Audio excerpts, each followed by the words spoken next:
வணக்கம் ஃப்ரெண்ட்ஸ். ஓ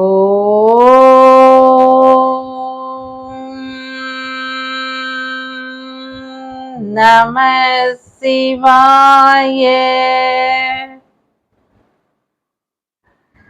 இந்த அகிலத்தையே காக்கக்கூடிய சிவபெருமான், என்னப்பன் சிவபெருமான் அடியார்களுக்கு ஏதாவது ஒரு சிரமம் அப்படின்னா அந்த இடத்திலேயே தாய்க்கு நிகரா வந்து இருப்பாரு இல்லையா?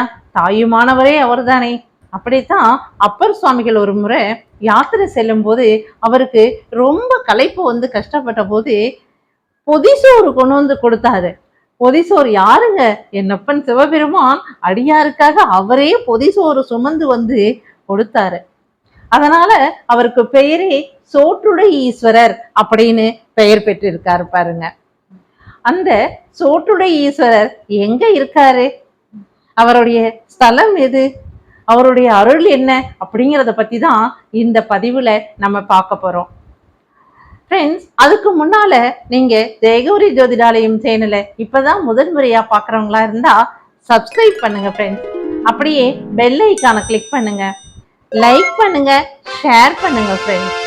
ஓம் நம சிவாய அப்படின்னு கமெண்ட் பண்ணுங்க ஃப்ரெண்ட்ஸ். வாங்க ஃப்ரெண்ட்ஸ், பதிவுக்குள்ள போலாம்.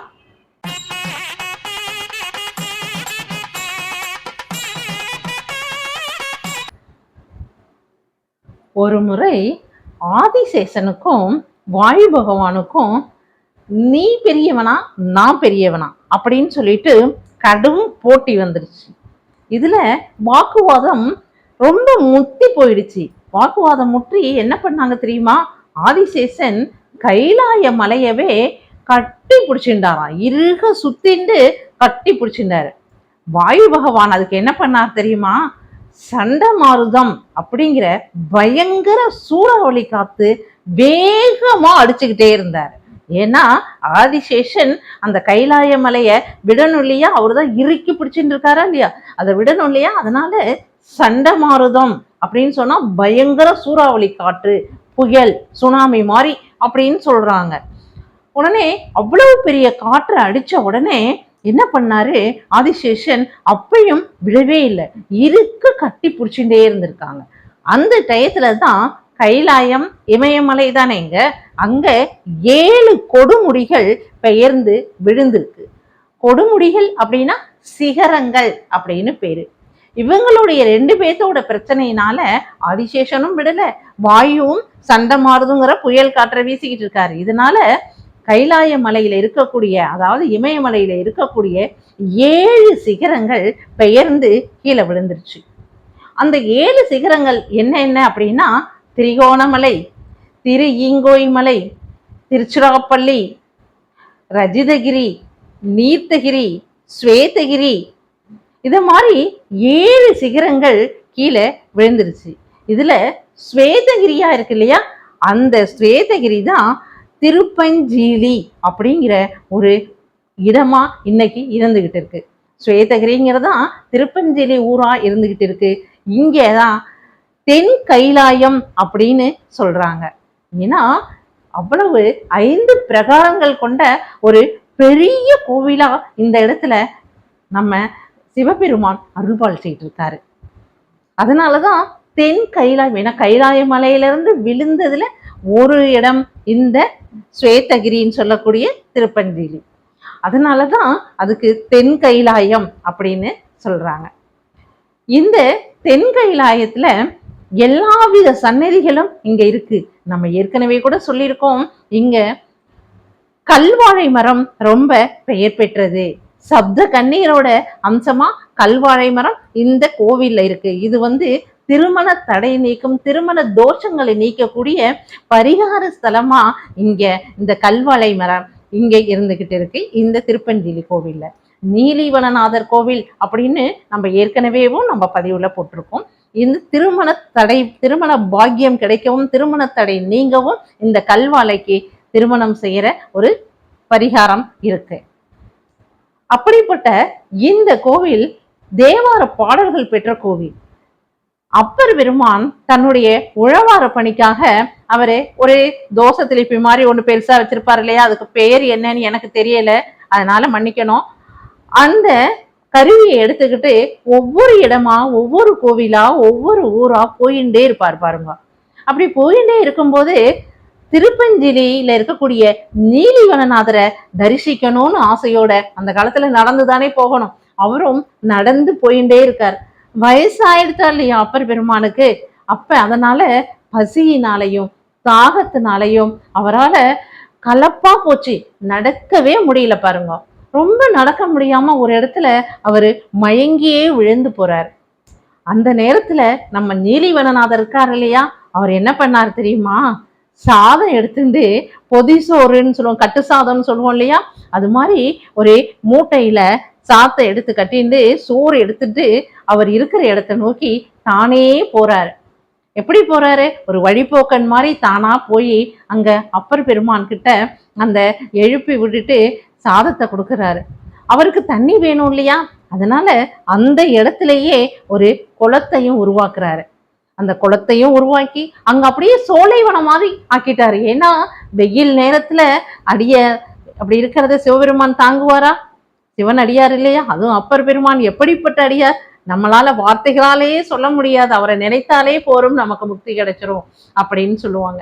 அந்த மாதிரி அவ்வளவு பெரிய அடியாருக்கு அப்பர் பெருமானுக்கு சிவபெருமான் அந்த இடத்திலேயே குளத்தை வெட்டி சோலைவனமாக்கி அந்த கொண்டு வந்த பொதிசோரையும் அவருக்கு கொடுத்து களைப்பை நீக்கினார்.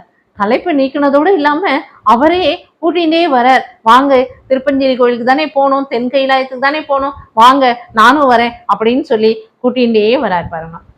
கூட்டிகிட்டே வந்துட்டு கோவில் கிட்டக்க வந்துட்டு இதுதான் கோவில், நீங்க போய் தரிசனம் பண்ணுங்க அப்படின்னு சொல்லிட்டு அந்த இடத்துல இருந்து மறைஞ்சு போயிடுறாரு.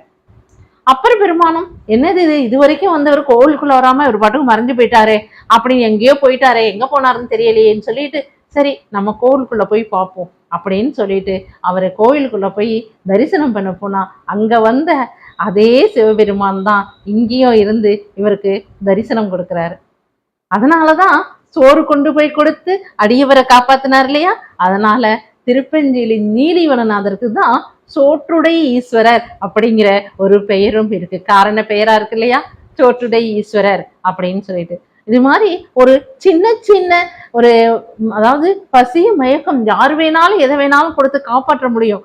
ஆனா அடியாராச்சே சிவபெருமான் விட்டுருவாரா நம்ம அப்பா, உடனே கூடவே இருந்து எல்லாத்தையும் காப்பாத்தி கோவில் வரைக்கும் கொண்டு வந்து விட்டுட்டு போயிருக்காரு பாருங்க. இதெல்லாம் நினைச்சாலே மனசு சிலாகிக்குது. எப்படி சொல்றது, நமக்கு உடம்புல ஒரு புத்துணர்ச்சியா ஒரு உணர்வு ஏற்படுது. இந்த கோவில்ல தான் இன்னொரு விசேஷமும் இருக்கு. இங்கே 7 தீர்த்தங்கள் இருக்கு. என்னென்ன தீர்த்தம் அப்படின்னு சொல்லி சொன்னா, விசாலாட்சி தீர்த்தம், யம தீர்த்தம், அக்னி தீர்த்தம், தேவ தீர்த்தம், மணிகர்ணிகா தீர்த்தம், இப்படி 7 தீர்த்தங்கள் இந்த இடத்துல இருக்கு. சிவபெருமான் திருக்கரையூர்ல யமதர்மராஜனை சம்ஹாரம் பண்ணிடுறார். மார்க்கண்டேயனுக்காக யமதர்மராஜனை சம்ஹாரம் பண்ணிடுறார். அப்படி பண்ணிட்டதுனால இந்த உலகம் முழுக்க உயிர்கள் எல்லாம் எந்த உயிர்களும் இறக்கவே இல்லை, பிறந்துட்டே இருக்கிறதுனால பூமாதேவி மிக சிரமப்பட்டு ஈஸ்வரனை வணங்கி ஏதாவது ஒரு பண்ணுங்கோ, என்னால முடியல, ரொம்ப வெயிட் அதிகமாயே போயின்னு இருக்கு, என்னால தூக்க முடியல, எனக்கு ஏதாவது பண்ணுங்கோ அப்படின்னு சொல்லி நம்ம சிவபெருமானை வேண்டும் போது அவரு இந்த ஸ்தலத்துல திருப்பஞ்சிலி ஸ்தலத்துல தான் யமதர்மராஜனை குழந்தையா கொண்டு வர்றாரு. குழந்தையா கொண்டு வந்து தனது காலுக்கு கீழே போட்டுட்டு சொல்றாரு, இன்றிலிருந்து நீ தர்மம் மாறாம நடந்துக்கோ அப்படிங்கிற அறிவுரைய சொல்றாரு யமதர்மராஜனுக்கு. அப்படியே நடக்கிறேன் சுவாமி அப்படின்னு சொல்லி யமதர்மராஜன் சொல்லிட்டு அங்கேயே ஒரு குளத்தை வெட்டி அங்கேயே அவரை குளிச்சுட்டு சிவபெருமான வழிபட்டார். அதனால அந்த இடத்துல யமனுக்குன்னு சொல்லிட்டு தனி ஒரு கோவில் இருக்கு. அந்த இடத்துல அவர் காலுக்கு கீழே தான் யமதர்மராஜன் இருக்காருன்னு வச்சுக்கோங்க. திருப்பஞ்சிரி கிராமத்துல அங்க இருக்கக்கூடிய இந்த கோவில் பெருமையான கோவில்.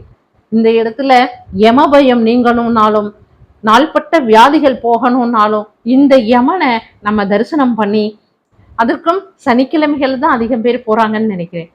அந்த மாதிரி ஞாயிற்றுக்கிழமைகள்ல ராகு காலத்திலையும் போறாங்க. இதே போல போய் நம்ம தரிசனம் பண்ணி வழிபட்டு விளக்கு போட்டு வழிபடணும். வழிபட்டு நம்மளுடைய அத்தனை பிணிகளையும் தீர்த்து கொள்ளலாம் ஃப்ரெண்ட்ஸ். பாருங்களேன், அதே போல 7 தீர்த்தங்கள் இருக்குன்னு சொல்லி சொன்னேன் இல்லையா? அதுல யம தீர்த்தம் தான் யமன் வந்து அந்த இடத்துல தீர்த்த குளத்தை வெட்டினாருன்னு சொல்லலையா? அதுக்கு பேர் தான் யம தீர்த்தம். அந்த குளத்துல குளிச்சுட்டு தான் யமனை போய் தரிசனம் பண்ணணும் அப்படின்னு சொல்றாங்க. அதே போல அப்பர் தீர்த்தம் அப்படின்னு சொன்னேன். அது எம்பெருமான் சிவபெருமான் அப்பருக்காக அந்த இடத்துல குளத்தை வெட்டி அவருக்கு தண்ணி எடுத்து தன்னுடைய கரங்களாலேயே கொடுத்து குடிக்க சொன்னதுனால அதற்கு பெயர் அப்பர் தீர்த்தம். அதை வெட்டினவர் எம்பெருமான் சிவபெருமான். அதே போலவே 7 தீர்த்தங்கள்ல அடுத்த தீர்த்தம் மணிகர்ணிகா தீர்த்தம் இருக்கு இல்லையா? இந்த மணிகர்ணிகா தீர்த்தம்ங்கிறது எங்க இருக்கு தெரியுங்களா? காசியில கங்கையில இருக்கக்கூடியதுதான் மணிகர்ணிகா தீர்த்தம் அப்படின்னு சொல்றது. காசிக்கு போக முடியாதவங்க இந்த இடத்துல வந்து என்ன செய்யலாம் அப்படின்னா எல்லா விதமான வேண்டுதல்களையும் செய்யலாம். மணிகர்ணிகா தீர்த்தத்துல நீராடி நம்மளுடைய திருப்பஞ்சலிநாதர்னு சொல்லக்கூடிய சோற்றுடைய ஈஸ்வரரை வணங்கினா, காசி விஸ்வநாதர் விசாலாட்சிய வணங்கின அந்த புண்ணியங்கள் கிடைக்கும், பாவங்கள் தீரும் அப்படின்னு சொல்றாங்க. அதனாலதான் அம்பாளுக்காக விசாலாட்சி தீர்த்தம் அப்படின்னே ஒரு தீர்த்தமும் இருக்கு. என்னுடைய அன்னை ஏற்படுத்தின தீர்த்தம் விசாலாட்சி தீர்த்தம் அப்படின்னு சொல்லிட்டு. அதே போல யமன் இங்க இருக்கிறதுனால இந்த மணிகர்ணிகா தீர்த்தத்துல குளிச்சுட்டு யம தீர்த்தத்திலையும் குளிச்சுட்டு அமாவாசை தினங்கள்ல தர்ப்பணம் செய்யறது. ராமேஸ்வரம் போய் தர்ப்பணம் பண்ணணும், காசியில போய் தர்ப்பணம் பண்ணணும், அதெல்லாம் என்னால முடியலையே அப்படின்னு நினைக்கிறவங்க இங்க வந்து இந்த ஸ்தலத்துல தர்ப்பணம் பண்ணி நம்மளுடைய பித்ரு தோஷங்களை நீக்கிக்கலாம் அப்படின்னு சொல்றாங்க. எப்படிப்பட்ட ஸ்தலங்கள் எல்லாம் நமக்கு தெரியாத அருமை பெருமை தெரியாது இருக்கு. இதெல்லாம் நம்ம தெரிஞ்சுக்கணும்னா பெரியவங்களையும் ஸ்தல புராணங்களையும் நம்ம பார்த்து நிறைய விஷயங்கள் தெரிஞ்சுக்கணும். அப்படிதானே ஃப்ரெண்ட்ஸ்? ஆமா ஃப்ரெண்ட்ஸ், இன்னைக்கு சோற்றுடைய ஈஸ்வரனாக இருக்கக்கூடிய திருப்பஞ்சலிநாதரை வழிபட்டு விசாலாட்சியை வழிபட்ட உரிய பலன்கள் நம்ம எல்லோருக்கும் கிடைக்கும். இந்த உலக மக்கள் அனைவருக்கும் கிடைக்கட்டும்.